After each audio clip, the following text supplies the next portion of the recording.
तो इस वीडियो में हम लोग बिहार दरोगा के पीटी के होमवर्क सीरीज को पढ़ेंगे और डे 3 को पढ़ेंगे।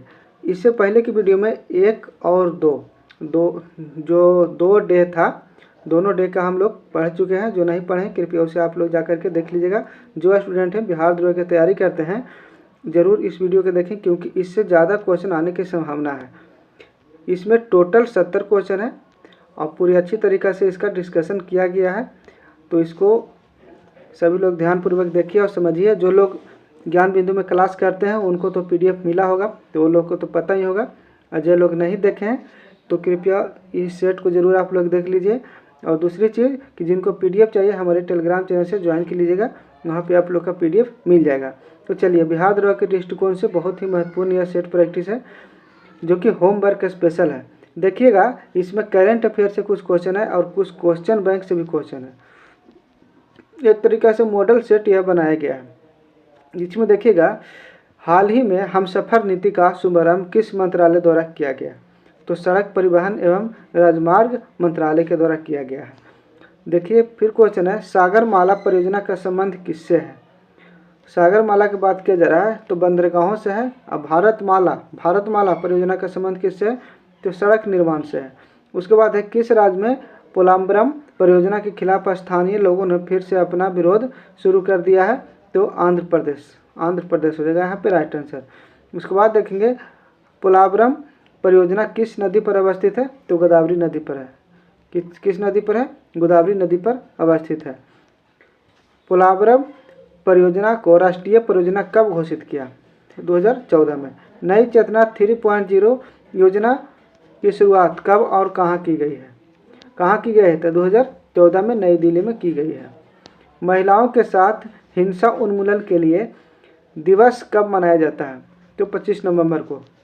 मेरे साथ सिर्फ 10 मिनट बने रहिए, पूरा क्वेश्चन आप लोग को कवर करवा देंगे। सुप्रीम कोर्ट ने किस अधिनियम में संशोधन का आग्रह किया जिसमें बाल पोर्नोग्राफी के स्थान पर बाल यौन शोषण सामग्री रखा जाए? तो पोक्सो एक्ट में। IT अधिनियम किस धारा के तहत बाल यौन शोषण पर दंड का प्रावधान किया गया है? तो कितना में? IT अधिनियम के किस धारा के तहत? तो 67 के धारा के तहत। उसके बाद चलेंगे, बिहार कोकिला के नाम से प्रसिद्ध गायिका जिनका हाल ही में निधन हो गया है कौन है? तो शारदा सिन्हा। विश्व के सर्वाधिक प्रतिष्ठित फिल्म पुरस्कार ऑस्कर में इस बार कौन सी फिल्म भारत का प्रतिनिधित्व कौन करेगी? तो लापता लेडीज। चलिए उसके बाद देखेंगे क्वेश्चन, ऐसे व्यक्ति जिन्हें फिल्म जगत में जीवन पर्यंत उपलब्धि के लिए ऑस्कर अवार्ड दिया गया है? तो सत्यजीत रे को दिया गया है। देसी गाय को राज्य माता का दर्जा किस राज्य द्वारा दिया गया है? तो महाराष्ट्र के द्वारा। वैदिक सभ्यता में गाय के लिए प्रयुक्त शब्द क्या है? तो अघन्या। 8 नंबर यहाँ पे क्वेश्चन को देखेंगे हम लोग। हाल ही में 7वीं अवधि श्रम बल सर्वेक्षण वार्षिक रिपोर्ट किस संस्था द्वारा जारी किया गया?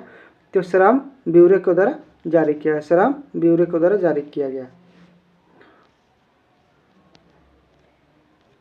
भारत में रोजगार और बेरोजगारी के आंकड़ों कौन जारी करता है? NSSO। बिहार में पहले ड्राई पोर्ट का उद्घाटन किस जिले में किया गया? तो पटना में। पटना के कहाँ? तो बिहटा में किया गया। भारत की पहली हवाई आधारित स्व संचालित आंतरिक वायु गुणवत्ता निगरानी सुविधा के किस एयरपोर्ट पर शुरू की गई? तो तिरुवनंतपुरम एयरपोर्ट पर शुरू की गई। आंतरिक वायु गुणवत्ता का विकास किस संगठन द्वारा किया गया है? तो CSIR। स्थापना कब हुआ था? 1945 में। हेडक्वार्टर कहाँ है? तो न्यू दिल्ली में। अक्टूबर 2024 में महिला उद्यमिता मंच का शुभारंभ किस राज्य में किया गया? तो तेलंगाना में किया गया। महिला उद्यमिता मंच किस आयोग द्वारा शुरू किया गया? तो नीति आयोग के द्वारा शुरू किया गया है। राज्य खाद्य सुरक्षा सूचकांक 2024 में भारत का टॉप राज्य कौन सा रहा? तो केरल। कौन रहा? केरल रहा। उसके बाद देखेंगे हम लोग क्वेश्चन, शिक्षा लिंगानुपात सतत विकास में शीर्ष राज्य कौन है? तो केरल, कौन हो जाएगा? केरल हो जाएगा यहाँ पे राइट आंसर। राष्ट्रीय संस्थागत रैंकिंग फ्रेमवर्क इंडिया रैंकिंग 2024 जारी किया गया। भारत के उच्च शिक्षा संस्थानों में समग्र रूप से शीर्ष स्थान कौन है? प्रथम स्थान पर कौन है? तो IIT मद्रास है। इंडिया रैंकिंग 2024 का कौन सा संस्करण जारी किया गया? तो 9वां संस्करण जारी किया गया। विश्व खुशहाली रिपोर्ट खुशहाली सूचकांक में भारत का स्थान क्या है? विश्व खुशहाली रिपोर्ट में भारत का स्थान क्या है? तो 126वां है। निर्यात तैयारी सूचकांक का प्रकाशन कौन करता है? तो नीति आयोग करता है। नीति आयोग करता है। न्यूनतम समर्थन मूल्य MSP किसकी सिफारिश पर लागू किया गया था? स्वामीनाथन समिति की सिफारिश पर लागू किया गया। बुद्ध ने अपनी अंतिम वर्षा ऋतु कहाँ बिताया? तो वैशाली में। सबसे ज़्यादा श्रावस्ती में बिताए थे। वैश्विक पर्यावरण आउटलुक रिपोर्ट किस संस्था के द्वारा जारी किया गया था? UNEP। रक्षा संसाधन एवं विकास संगठन DRDO का गठन कब किया गया? इसका मुख्यालय कहाँ है? तो इसका जो गठन किया गया 1 जनवरी 1958 को, मुख्यालय न्यू दिल्ली है। 1 जनवरी 1958 को गठन किया गया, न्यू दिल्ली इसका क्या है? तो मुख्यालय है। रक्षा पेटी, लाइफ बोट तथा पनडुब्बी किस सिद्धांत पर काम करता है? तो आर्किमिडीज के सिद्धांत पर कार्य करता है। भारत की सबसे बड़ी निर्माणाधीन परियोजना कौन सी है? तो सरदार सरोवर परियोजना। चुनाव आयोग ने अपने स्थापना वर्ष से किस अवधि तक सदस्य निकाय के रूप में कार्य किया? तो 1985 से 89। राष्ट्रीय आपातकाल समाप्त करने का संकल्प किस सदन द्वारा पारित किया जाता है? तो लोकसभा के द्वारा पारित किया जाता है। ऑरोरा ऑस्ट्रेलिस तथा ऑरोरा बोरायोलिस जैसी परिघटना किस मंडल में घटती है? तो आयन मंडल में घटती है। आयन मंडल में घटती है। सौर मंडल में से 2 ग्रह जो अपनी परिक्रमा पूरा पूरब से पश्चिम की ओर करता है, शुक्र और अरुण। मेडुला मस्तिष्क किस भाग में अवस्थित है? तो पश्चिम मस्तिष्क में। पश्चिम मस्तिष्क में।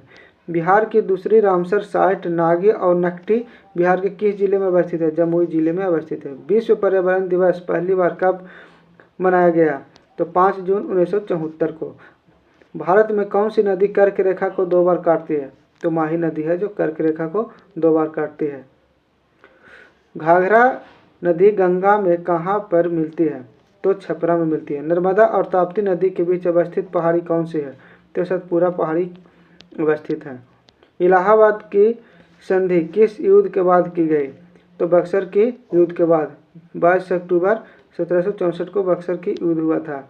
उसके बाद यहाँ पे देखिएगा ज्योग्राफी, मॉडर्न हिस्ट्री, पॉलिटिक्स और स्टैटिक्स से कुछ क्वेश्चन है। भारत के साथ बांग्लादेश की स्थलीय सीमा कितनी है? तो 4096 किलोमीटर, 4096 किलोमीटर। बांग्लादेश एशिया महाद्वीप के किस भाग में है? तो दक्षिण पूर्वी भाग में। दक्षिण पूर्वी भाग में है। भारत के उत्तर पश्चिम में स्थित पड़ोसी देश कौन है? तो पाकिस्तान।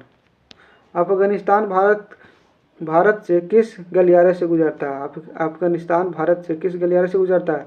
तो बखान गलियारा से। बखान गलियारा से। वर्तमान भारत के किस स्थान को सफ़ेद पानी के नाम से जाना जाता है? तो सियाचिन को। भारत और चीन के बीच सीमा निर्धारण करने वाली मैकमोहन रेखा किस प्रदेश की उत्तरी सीमा पर खींची गई है? तो अरुणाचल प्रदेश की उत्तरी सीमा पर खींची गई है। प्राचीन भारतीय भौगोलिक मान्यता के अनुसार भारत वर्ष किस द्वीप का अंग है? तो जम्मू द्वीप का अंग है। भारत की दक्षिणी में स्थित मुख से भारत की दक्षिण में स्थित मुख से भूमध्य रेखा की दूरी कितनी है? 876 किलोमीटर। भारत की मुख्य भूमि को रामेश्वर की द्वीप से कौन अलग करता है? तो पंबन द्वीप अलग करता है। कौन सा जलाशय अंडमान निकोबार द्वीप समूह से अलग करता है?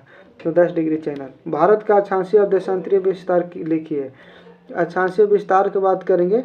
अक्षांशीय विस्तार तो 8 डिग्री 4 मिनट उत्तरी अक्षांश से 37 डिग्री 6 मिनट उत्तरी अक्षांश। देशांतर की बात करेंगे तो 68 डिग्री 7 मिनट पूर्वी देशांतर से 97 डिग्री 25 मिनट पूर्वी देशांतर रेखा तक।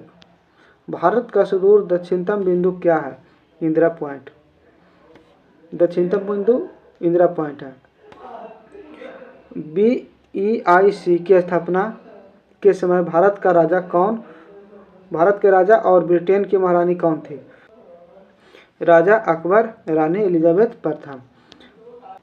यहाँ पर समझिएगा, भारत आने वाला दूसरा अंग्रेज यात्री कौन था और किसके दरबार में आया था? तो दूसरा अंग्रेज यात्री सर टॉमस रो था और आया था 1615 ईस्वी में जहांगीर के दरबार में। चलिए आगे चलते हैं। ब्रिटिश ईस्ट इंडिया कंपनी के द्वारा पहला कारखाना कहाँ स्थापित किया गया? तो 1608 ईस्वी में सूरत में स्थापित किया गया। 1760 में मांडेवस की प्रसिद्ध लड़ाई अंग्रेजों ने किसके साथ लड़ी थी? तो फ्रांसीसी के साथ लड़ी थी। आगे चलते हैं। तृतीय कर्नाटक युद्ध किस संधि के तहत समाप्त हुए? तो पेरिस के संधि के तहत। औपनिवेशिक शासन को सर्वप्रथम कहाँ स्थापित किया गया था? तो बंगाल में। किस युद्ध की समाप्ति के बाद अंग्रेजों ने भारत पर पूर्णतः शासन सत्ता को स्थापित किया? तो बक्सर के युद्ध के बाद 1764 में हुआ था बक्सर की युद्ध। अंग्रेजी शासनकाल में भारत का कौन सा क्षेत्र अफीम उत्पादन के लिए प्रसिद्ध है? तो बिहार। ईस्ट इंडिया कंपनी के किस गवर्नर को औरंगजेब द्वारा भारत को से निष्कासित किया गया था? तो सर जॉन चाइल्ड को। अंग्रेज राल्फ फिरिच किस मुगल बादशाह के दरबार में आया था? तो अकबर के दरबार में आया था। 1611 ईस्वी में मुगल बादशाह किस अंग्रेज ने व्यापारिक अनुमति लेने से सफल हुआ? John Middleton. किस मुगल बादशाह से अंग्रेज ने 1.5 लाख रुपया मुआवजा के तौर पर वसूल लिए? औरंगजेब। उसके बाद देखेंगे अंग्रेजों ने सन 1700 ईस्वी में पहला प्रेसिडेंसी नगर किस शहर को घोषित किया? तो कोलकाता को। अंग्रेजों के बाद भारत आने वाला यूरोपीय कंपनी कौन था? तो डेनिश ईस्ट इंडिया कंपनी 1616 में आया था। फ्रांसीसी व्यापारिक कंपनी की स्थापना किस फ्रांसीसी शासक के काल में हुई थी? तो लुई 14वां के शासन के काल में। लुई 14वां के शासन के काल में। भारत में आने वाले यूरोपियों के क्रम को लिखिए। तो पुर्तगाली आया था, उसके बाद डच, उसके बाद अंग्रेज, डेनिश, फ्रांसीसी, स्वीडिश।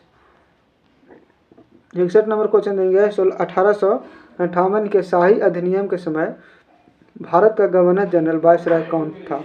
तो लॉर्ड कैनिंग। किस अधिनियम के द्वारा भारत को भारतीयों के अपने देश के प्रशासन में कुछ हिस्सा लेना संभव बनाया? तो 1861 में। किस अधिनियम के द्वारा? 1861 के अधिनियम के द्वारा। किस अधिनियम द्वारा भारतीयों को विधान परिषदों में बजट पर बहस करने की शक्ति प्राप्त हुई? 1892 में भारत परिषद अधिनियम के द्वारा। 64 नंबर क्वेश्चन है। भारत में सचिव का पद किस अधिनियम द्वारा निर्गत किया गया? तो सचिव का पद था जो 1858 का भारत शासन अधिनियम के द्वारा निर्गत किया गया। और सचिव का पद बात किया था लॉर्ड स्टेलिन। किस लॉर्ड स्टेलिन के द्वारा? आगे चलते हैं। किस अधिनियम द्वारा केंद्रीय विधान परिषद में मुस्लिम वर्ग के लिए पृथक निर्वाचन की व्यवस्था की गई? तो 1909 का भारत शासन अधिनियम के द्वारा। किस अधिनियम के द्वारा भारत का गवर्नर जनरल को अध्यादेश जारी करने की शक्ति दी गई? तो 1861 का भारत शासन अधिनियम के द्वारा। 67 नंबर क्वेश्चन को देंगे। भारत के गवर्नर जनरल को किस एक्ट द्वारा अपनी समिति के निर्णय को स्वीकार करने का अधिकार मिला? तो 1786 का अमेंडमेंट एक्ट के द्वारा। 1786 का अमेंडमेंट एक्ट के द्वारा। महारानी विक्टोरिया को भारत के समाज्ञी कब नियुक्त किया गया? तो 1 जनवरी 1877 को। 1892 के अधिनियम से भारत में किस प्रकार की चुनाव प्रणाली का शुभारंभ किया गया? तो अप्रत्यक्ष चुनाव प्रणाली का शुभारंभ किया गया। अप्रत्यक्ष चुनाव प्रणाली का शुभारंभ कब किया गया था? 1919 में किया गया था। किस वर्ष भारत में ब्रिटिश काल में बजट व्यवस्था का शुभारंभ किया गया? तो कब किया गया था? तो 1860 में जेम्स विल्सन के द्वारा।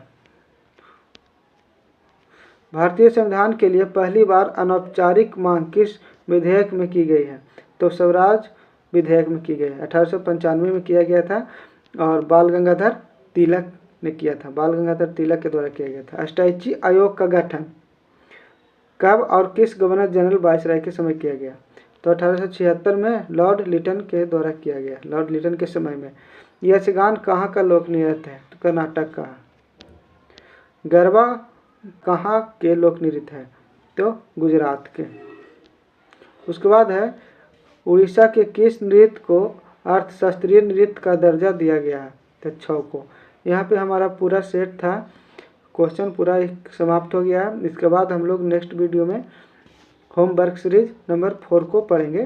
तो अभी के लिए इतना ही, फिर मिलते हैं नेक्स्ट वीडियो में।